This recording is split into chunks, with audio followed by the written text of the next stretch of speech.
లక్ష్మీ పార్వతి గారు స్టెరాయిడ్స్ ఇచ్చేసి ఈమె చేశారనేది ఈమె మీద ఆరోపణ. మొగుడిని వదిలేసి వచ్చినావా ఈమె తీసుకొచ్చి పిచ్చివాడు మాకండి, పిచ్చివాడు మాక రాజు. నువ్వు ఎందుకు వచ్చావో అర్థమైంది. నువ్వు పిచ్చివాడు వాగితే నీకే నష్టం. మీ ఇంట్లో ఆడవాళ్ళు లేరా? మీకేమి అక్కలు చెల్లెళ్ళు లేరా? ఎవరు విడాకులు తీసుకోవట్లేదా? అనవసరమైన విషయాల్లోకి వెళ్ళి మీరు మహిళలను అవమానపరిస్తే ఒప్పుకునేది లేదు. మహిళలు అవమానపరిచే వాళ్ళేమో మీకు గొప్ప నాయకులా, వీళ్ళేమో ఆవిడ జీవితం ఆవిడ ఇష్టం. నువ్వెవడు చెప్పడానికి?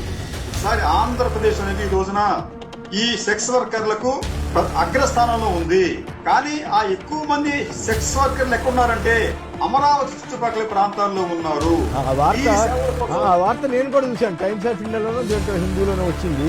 కరెక్టే కానీ బట్ మనం పతాక రిఫర్ చేస్తే అదేదో అసూయనో ఇంకోటనో కృష్ణరాజు గారు ఇట్లా అని అట్లా అని వాళ్ళు సోషల్ మీడియాలో మీ మీద నీచంగా ప్రచారం చేసే అవకాశం ఉంటుంది.